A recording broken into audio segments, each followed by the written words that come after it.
I was an engineer and in 2008 lost my job due to the economic collapse. Jobs were scarce. I didn't know where to turn to get help updating my resume.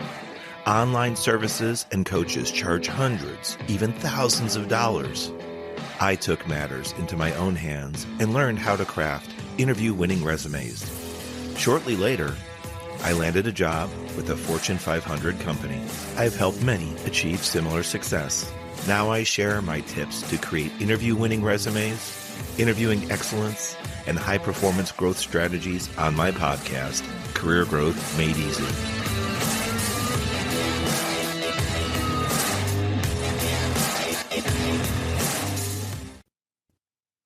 I've had the opportunity to work both with public and private schools. And one issue that repeatedly comes up when I talk to the students is, what do I put on my resume? It just seems that blank sheet of paper can be so daunting. It can raise so many emotions. Join us today as we enter episode 119, Add Volunteering to Your Resume. For today's show, it's about your resume, yes, partly, but also what goes on it, specifically volunteering. When I talked to college as well as high school students about resumes, those that are just starting out, that blank sheet of paper, it can be daunting. It can be scary. It can pique your emotions. From anxiety to fear to stress, it can even stop you in your tracks. There's an old saying, like a deer in the headlights, they just freeze. And we can feel that way too. So I tell the students, let's just start at the top of the paper and walk through it step by step. If you feel that your resume and you have something partially completed or fully, but you look back and instead of feeling that you've accomplished something, you feel that it's too light, it's too empty, you may simply need to pull from your resource kit.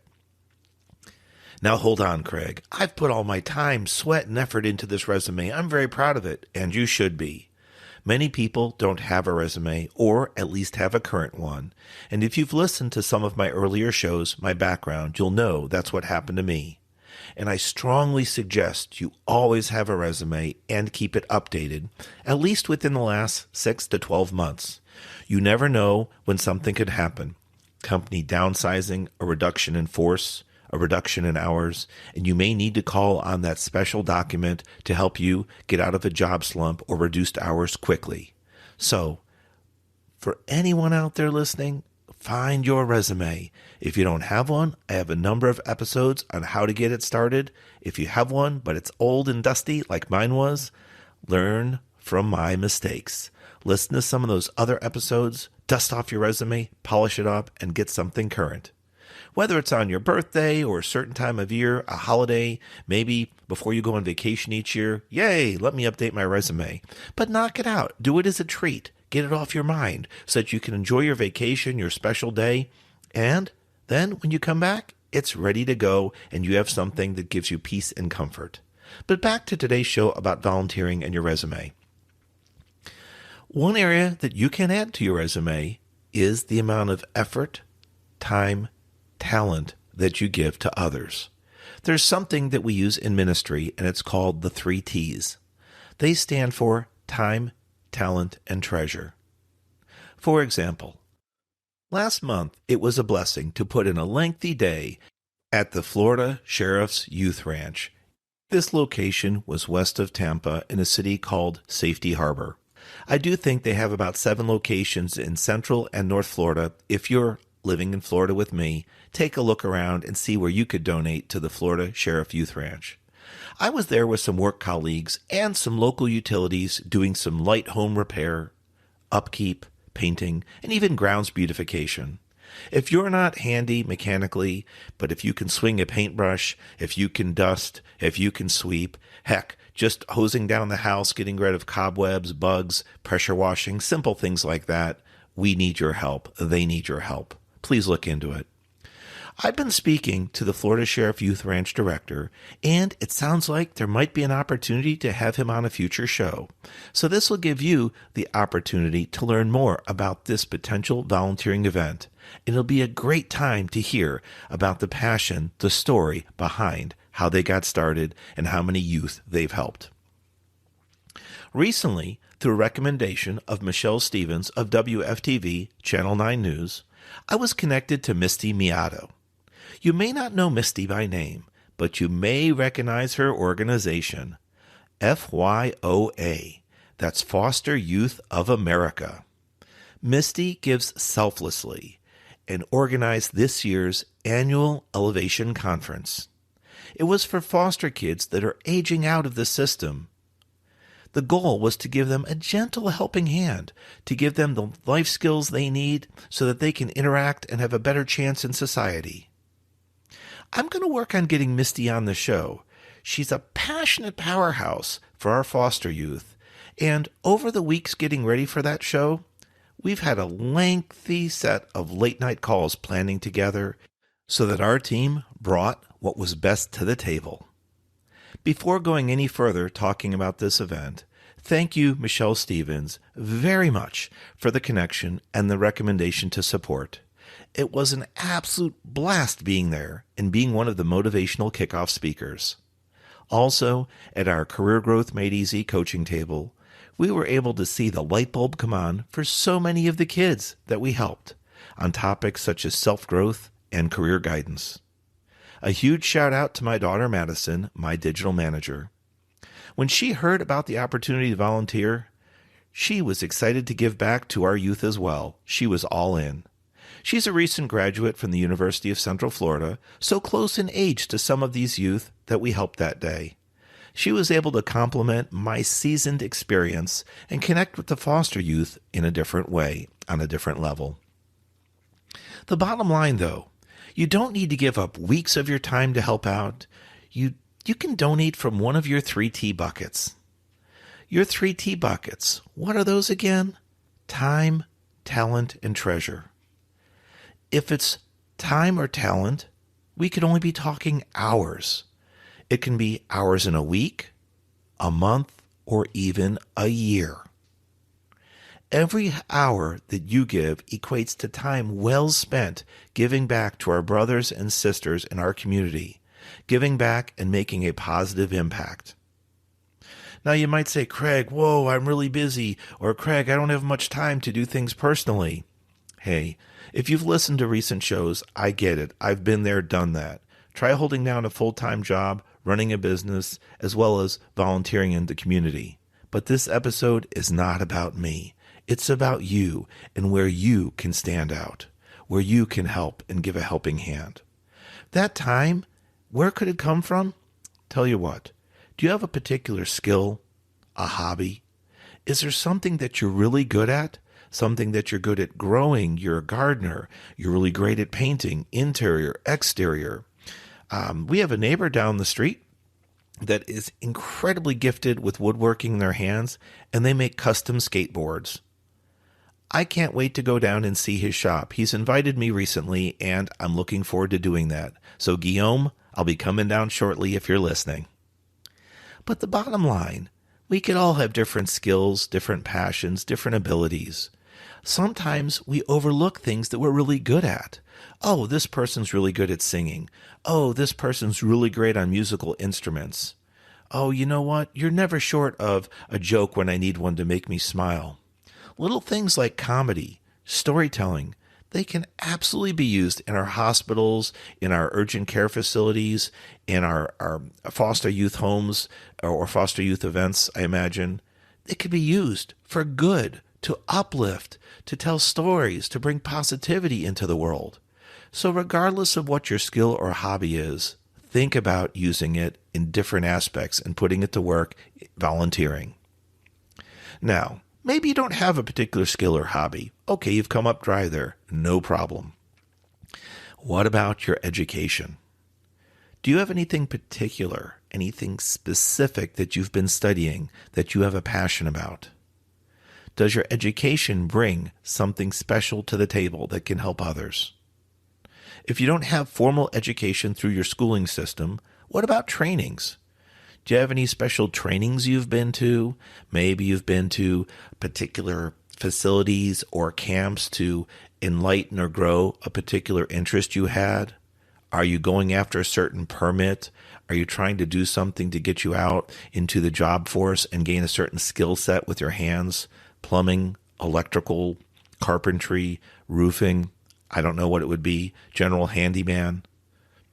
These things, these skills are all greatly needed in our society, helping out, volunteering, donating our time.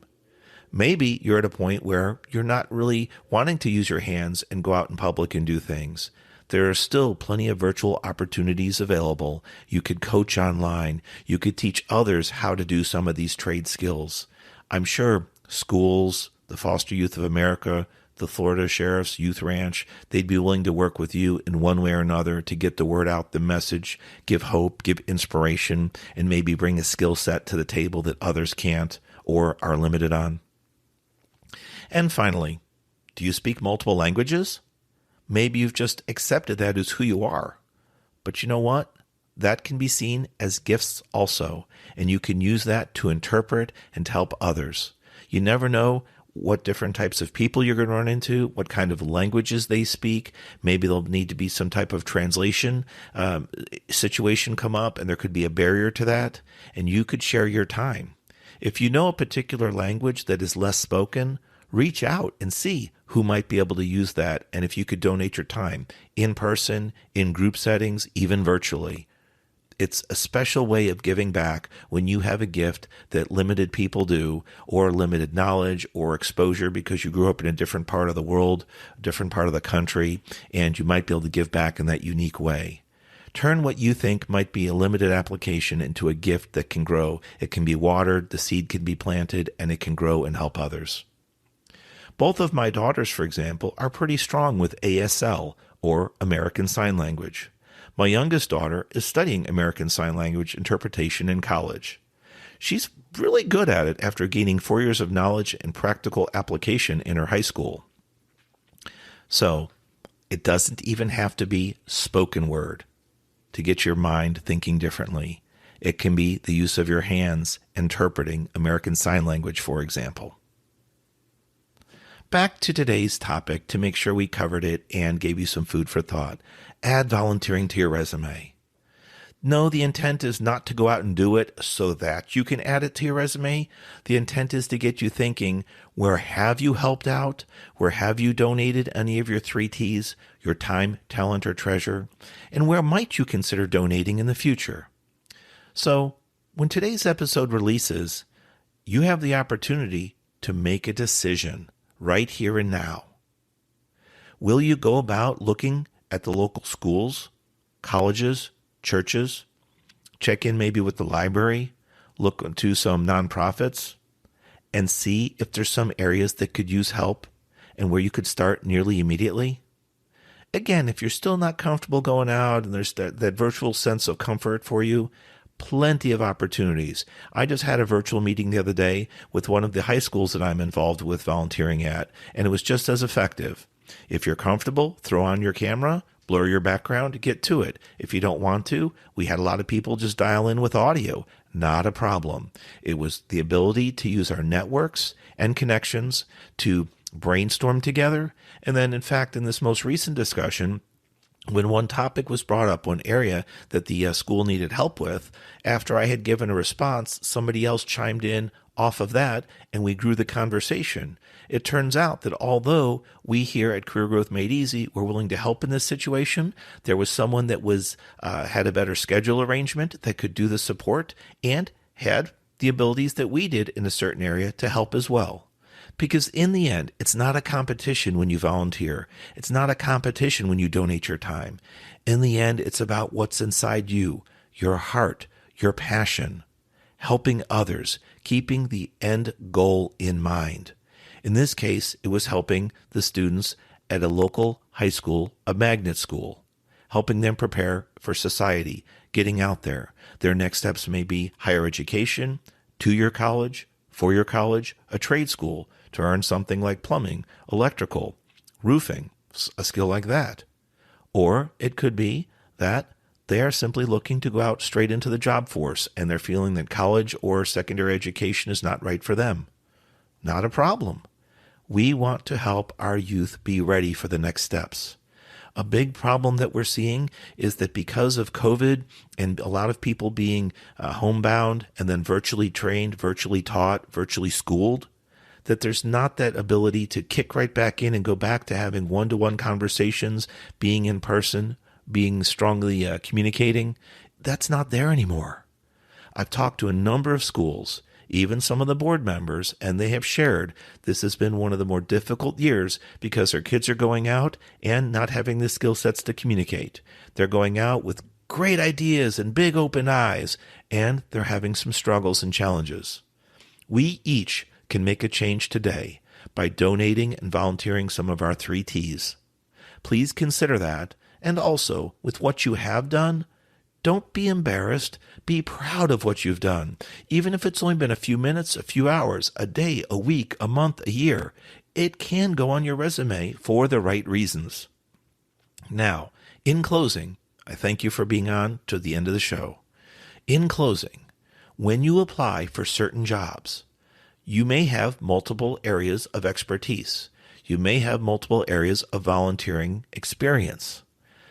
While you want to list valuable content, it needs to be valuable content that connects with and aligns to the hiring company's goals, mission statements, their beliefs. So if there's a particular volunteering activity or opportunity that you completed that ties in with, that connects in with that potential job opportunity, that is specifically what you want to list on your resume and make it one of the higher ones, the ones that come first. We read left to right and top down. Don't put that critical volunteering opportunity on a second or third page way buried down. Make it visible and make it come first in your volunteering section, or find a way to work that in to your timeline, to your history. You need to get the resume in the door. Your resume needs to get you the interview. Once you have the interview, you absolutely want to speak to that volunteering event and how you felt that it connected with them and on your heart with the message they have, the mission they have, the vision statement they have, and how you aligned it with how you helped out at that particular situation or event. I am Craig Ansell. I am blessed to be your host of the Career Growth Made Easy podcast. This has been episode 119, Add Volunteering to Your Resume. We would be honored if you would help us grow.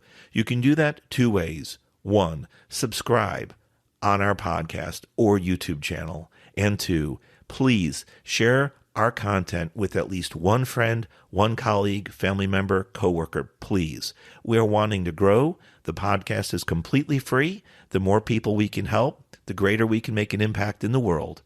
Please share Career Growth Made Easy today. You'll be glad you did, and I, for one, thank you. God bless you. Have a great week. Looking forward to talking to you soon.